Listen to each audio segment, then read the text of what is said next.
Frankie. Nice to see you. Hello. Long time ago. Yeah, it's been. Is this working? Yeah. It is working. Yeah, it's been a few years I haven't seen you, and you just remind me you retired now 10 years. Yeah, 10 years this year. Time's going really quick. Yeah. And how's the weight? Oh, a bit fat. You look all right. I had to waste a week to get into this suit. Well done. Anyways, come on, let's have a chat. Yeah. Everybody knows about your career and everything you won and what a showman and how much important you have been for racing. And can you tell us how everything started? Well, my dad was a jockey, and I was always around horses. And I had my own pony. I did a pony race, like the kids did earlier. I started like that.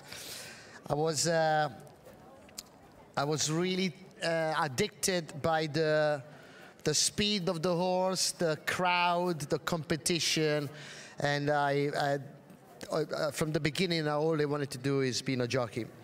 When I was 14, I was riding in the stable. My father got very excited, and he kicked me out of the house, and he sent me to Luca Cumani in England. At the time, I didn't want to go because all my friends were in Italy, and I could not speak English.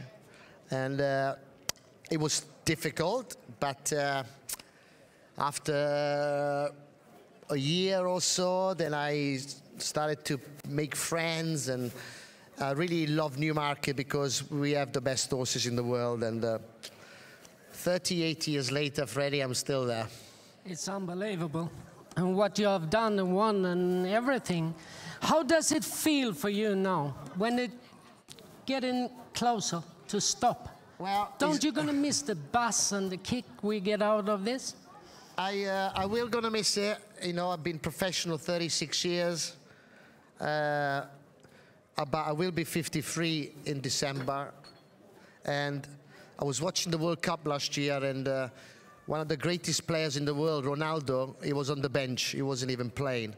And these things can happen to us anytime, especially when you're an old jockey. And I wanted to live with people remembering that when I stopped, I was still good. I was still winning the big races. And I thought this is the right time because, you know, I'm not getting any younger. And I think at the moment, I can't get any better. And it's time to let go and find something else to do. Freddie? Yeah. What's going to happen now then? What's your plan? Well, are you staying in the sport or TV? I've got 21st of October is my last day in Europe. I'll be going to California for the Breeders' Cup and Australia and possibly Hong Kong. And then I'll call it a day. I'm planning to have a chill time for a bit. And then, obviously, racing is in my heart, is in my blood. So maybe find a job in, you know, as a pundit on TV about racing. That's about my thinking. But my wife's got a million plans for me, so I'm waiting to see. So, I think it's third time you're here in Sweden. Well, You've got lost 91. Can't remember, but I remember 96. I think I rode for Godolphin and I was fourth, and I can't really remember who won that race. Do you know, Freddie, who won it? I'll give you a clue. Yes, it was you, Freddie. It was you. It was me. It was you. I mean, do you remember the sprint race that day? I do. JMP. I do remember it. I think I finished Crazy. third, and I got given the race because you Swedish people are so kind, and you thought, let's give him a race. Yeah, it was. Anyway, let's make it third time lucky. Big day today, nice crowd, good weather. Very competitive race, I think, Freddie? Yeah, it is, but I think you have a quite good chance. Yeah, well, he's won it last year, fingers crossed. Yeah. And now we're going to talk about... stop. Oh, yeah. Break now. We just have a little break. There's a race coming up. You better go and watch it. I'm going as well. No, they just come. Oh.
Yeah, we stopped with a sprint in '96 that you're going to ride in today as well.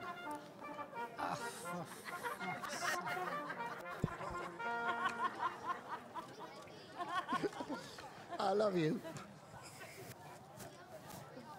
Come on, Freddy, pick it up. Take it over. Yeah, you remember we got thrown out, me and Johannes, and you got the race, you finished third. Yeah, it's the first time in my career, no, it's the only time that I finished third and I was given the race. And I think you were involved in the stewards' inquiry, is that right? Yeah, I got thrown out as well. And then what happened? You got the race. I finished second, so I thought I had it. But the stewards called me and threw me out as well. So tell me, what did the stewards do to you? Interference, and you got the race, but it went a couple of weeks or months after.